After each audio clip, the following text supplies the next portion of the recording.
나 대신에 하나하나씩 좀 체크를 해줄 수 있는 전문가 옆에 있으면 좋지 않을까.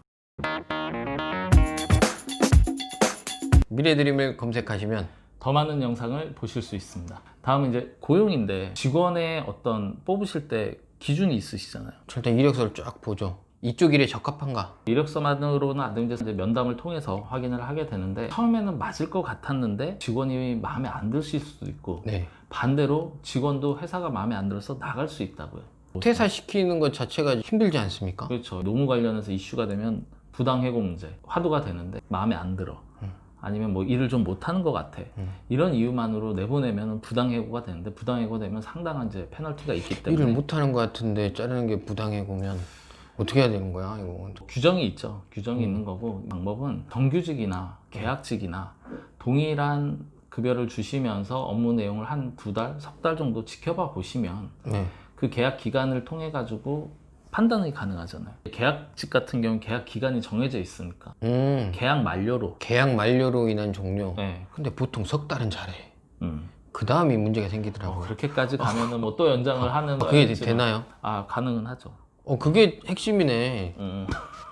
단지 이제 계약직을 오래도록 계속할 수는 없고 2년 이상이 계약직으로 근무를 하면 정규직이 자동으로 되는 거죠. 사업주 입장에서 의심만 갖고 만약에 계약직을 하게 되면 뺏길 수도 있다. 싫으니까. 나갈 수도 있고 그렇죠. 본인이. 그게 항상 상반되는 것 같아요. 제가 말씀드린 건 계약직과 정규직의 어떤 차이를 두시기보다는 동일한 조건에 회사와 직원 간에 이제 맞는지 합을 보시라는 의미에서 그 계약직을 말씀을 드린 거고요. 일단 뭐 고용 관련해서는 여러 가지 고용 지원금이 있잖아요. 그런 것도 적용을 받으시면 좋을 것 같아요. 전 요즘에 보면 그 지원금이라는 게 굉장히 큰 족쇄가 되는 걸 느끼거든요.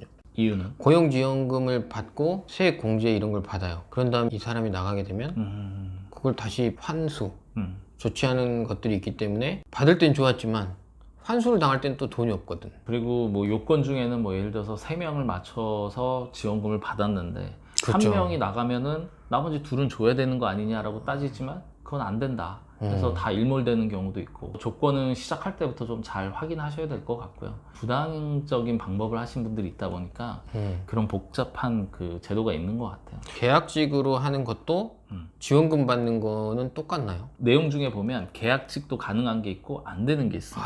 가령 예를 들면 청년 추가 고용 제도 같은 경우에는 네. 정규직이어야 됩니다. 정규직인지 계약직인지 그 근로계약서를 보고 근로계약서상에 보면 계약직은 뭐 1월 1일부터 3월 1일까지 뭐 이런 네. 식으로 기한이 정해져 있는데 정규직은 기한 내 정함이 없죠. 이거 좀 더 여쭤볼 게 있는데 요즘에 너무 조용히 말했나? 크게 얘기해.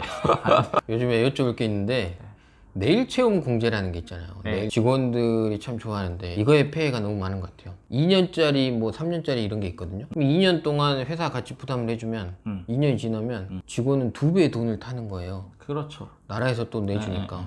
그래서 이게 2년이 지나면 의뢰이 그만두게 되는, 오히려 그렇게 활용돼서 중소기업 사장님들은 제 말에 공감하실걸요? 목돈이 생기니까 계속 근로하는 경우도 있고 그걸 가지고 창업을 한다든지 아니면 자신이 뭐 어떤 원하는 공부를 한다든지 할 수도 있는데 마치 떠나야 할 것 같은 분위기가 조장이 돼요. 근데 그거는 제도의 문제보다는 회사의 문제인 것 같아요. 그런가. 그런 사람이 계속 근로를 하고 싶지 않은 환경의 문제 아닌가요? 받게 되면 엉덩이가 들썩들썩해.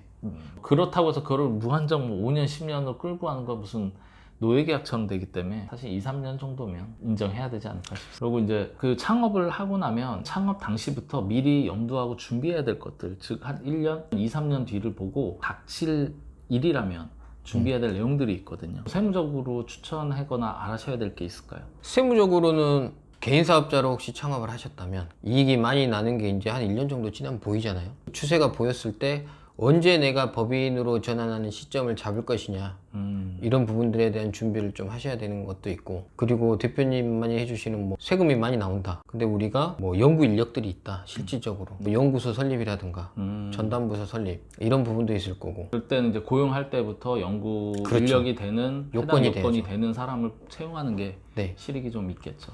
그리고 본인이 사업이 좀 독보적인 뭐 어떤 기술이 필요하다, 그러면 특허권이나 상표권이나 이런 것도 빨리 획득을 해서 타인이 들어오기 쉽지 않게 만들어 놔야 되겠죠. 그렇죠. 특허 같은 경우에 뭐 일반적으로는 한 1년 정도 소요가 되고 뭐 우선 심사하면 좀 짧아지기는 하는데 네. 상당 기간이 소요되기 때문에. 그다음에 이제 개인 사업자를 얘기하셨지만 만약에 법인 같은 경우에는 네. 처음에 이제 지분을 어떤 형태로 띄었을 거 아니에요. 네, 근데 그렇죠. 이 지분에 대해서 조정을 한 번쯤 해볼 여지가 있을 것 같아요. 보통 3년 정도가 되면 이익이 이제 극대화돼서 주식 가격이 상당히 뛰잖아요. 그렇죠. 주식 가격이 그렇게 뛰게 되면 사실은 주식 뭐 양도를 하던 증여를 하던 옮기려고 그러면 세금이 다 따라 붙거든요. 이왕이면 뭐 사업 초기든 1, 2년 이내에 주식을 변동해가지고 나눠줄 게 있다 그러면 준비하시는 게 상당히 중요할 것 같아요. 네. 뭐 또 하나 말씀드리면 저희 영상에서 뭐 한 3편 정도 찍은 것 같은데 벤처 관련해서 혜택이 있다고 하는데 네. 세액 감면 이런 부분들이 커서 제가 볼 때 가장 큰 세금의 혜택을 볼 수 있는 거는 연구소, 벤처 아닌가 그렇게 생각합니다. 예. 벤처 같은 경우에는 창업 3년 이내에 취득을 해야지 상당한 효과를 볼 수 있기 때문에 3년 이내가 아직 남으셨다면